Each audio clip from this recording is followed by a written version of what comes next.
अस्सलाम वालेकुम, it's me dietitian अस्कन फार। I am consultant dietitian and weight loss expert.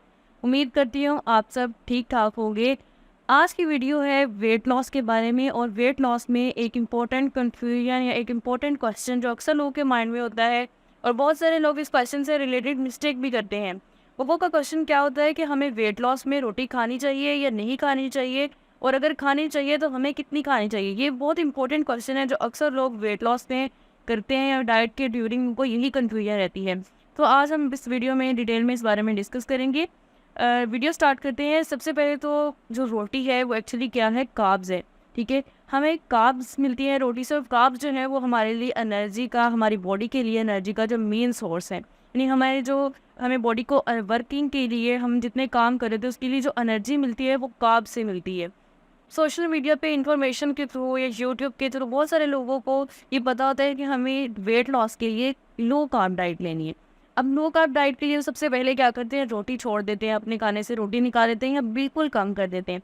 इसके उनकी बॉडी पे साइड इफ़ेक्ट्स होते हैं, क्योंकि रोटी हमारे लिए जब कार्ब्स का सोर्स है, एनर्जी हमें प्रोवाइड करती है, तो जब हम इसको बिल्कुल छोड़ देते हैं, अपनी डाइट से निकाल देते हैं, इससे क्या होता है कि हमें बॉडी में वेट लॉस तो हमारा होता है, लेकिन हमें फटीग रहती है, थकावट होती है। इसके अलावा हम सही से काम नहीं कर पाते, और बहुत सी दूसरी जो है ना वो हमें थकावट और बहुत सी दूसरी कमज़ोरियाँ होने लग जाती हैं।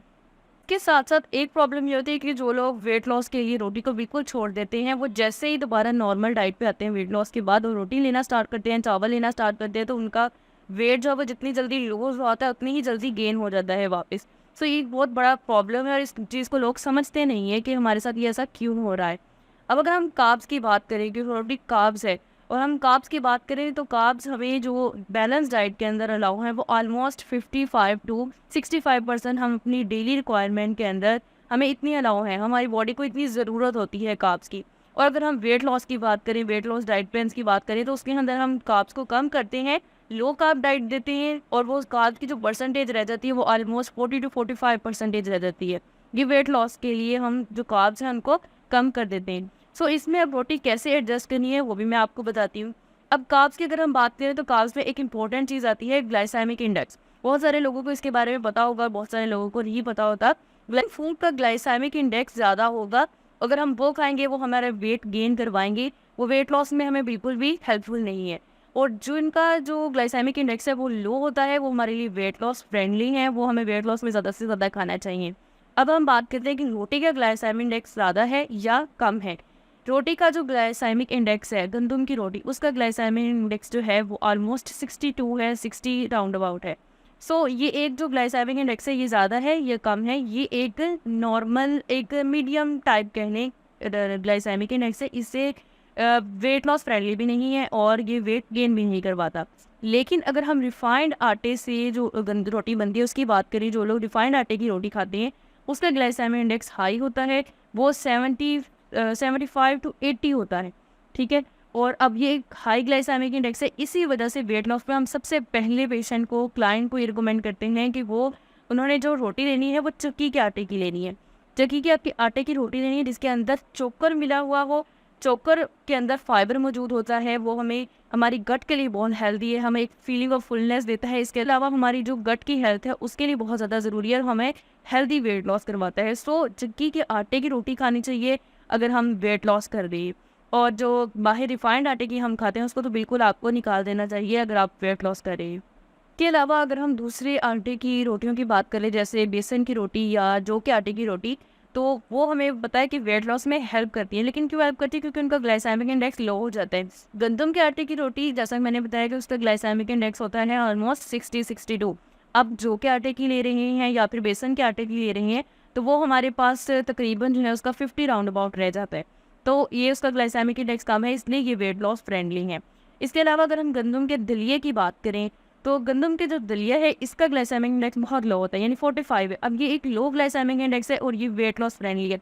इसी तरह जौ के दलिए का भी ग्लाइसेमिक इंडेक्स काफ़ी कम होता है और इसीलिए वेट लॉस में बहुत ज़्यादा हेल्प करते हैं। और मोस्टली हम अपने क्लाइंट्स को ब्रेकफास्ट में उनकी रोटी की जगह उनको दलिया प्रेफर करते हैं कि वो दलिया ले, चाहे गंदम का लें, जौ का लें, जौ का ज़्यादा बेनिफिशियल होता है as compare to wheat.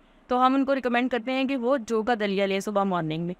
Next आ जाता है कि क्या सिर्फ ग्लाइसेमिक इंडेक्स ही इंपॉर्टेंट है? नहीं, ग्लाइसेमिक इंडेक्स के साथ साथ कैलोरीज भी वेट लॉस के लिए बहुत ज़्यादा इंपॉर्टेंट है। अब हम बात करेंगे कि रोटी के अंदर कितनी कैलोरीज होती हैं और हमें उसको कितना लेना चाहिए इस बेस पे। तो एक नॉर्मल साइज़ की हमारे घरों में रोटी बनती है, एक आम नॉर्मल साइज़, उसकी जो कैलोरीज होती है वो 110 टू 120 होती है। अगर हम छोटी रोटी की बात करें जो हम वेट लॉस में रिकमेंड भी करते हैं या डाइट प्लान्स में देते हैं, या जो एक नॉर्मल साइज़ माना जाता है, उसकी जो कैलोरीज होती हैं वो 80 कैलोरीज होती हैं। एक नॉर्मल सीढ़ी साइज़ की 6 इंचेस की ये रोटी होती है, इसकी सीढ़ी साइज़ की 6 इंचेस की रोटी, इसकी जो कैलोरीज होती है वो 80 कैलोरीज होती है। सो हम डाइट प्लान के अंदर ये रिकमेंड करते हैं। तो हम बात करें कि हमें कितनी रोटियां खानी चाहिए, तो अगर हम एक 1500 कैलोरीज के डाइट प्लान की बात करें जो कि वेट लॉस के पेशेंट को दिया गया है, तो उसमें वो कम से कम जो है वो 2 रोटियां खा सकता है। अगर वो इससे ज़्यादा रोटियां खाएगा तो उसका वेट लॉस जो है वो इतना एफिशिएंटली नहीं होगा। एफिशिएंटली वेट लॉस के लिए उसे चाहिए कि वो 2 रोटियां खाए, एक नॉर्मल साइज़ की, ठीक है, सीढ़ी साइज़ की नहीं, एक नॉर्मल साइज़ की 2 रोटियां उसके लिए इनफ है जो उसके घर में बनती है।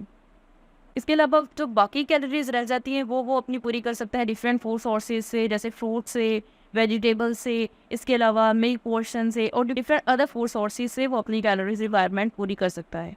चावल भी हम अपनी डाइट से बिल्कुल निकालते नहीं हैं, उसको पोर्शन साइज़ के अंदर लिमिटेड पोर्शन में रहकर खाते हैं, क्योंकि वो भी कार्ब्स का हमारे लिए बहुत अच्छा सोर्स है और वो हमारा वेट गेन ऐसे नहीं करवाता। अगर हम उसको ज़्यादा पोर्शन के अंदर कंज्यूम करेंगे तब हमारा उससे वेट गेन होता है, अदरवाइज़ अगर हम उसको पोर्शन साइज़ के अंदर लेंगे तो उससे हमारा बिल्कुल भी वेट गेन नहीं होगा।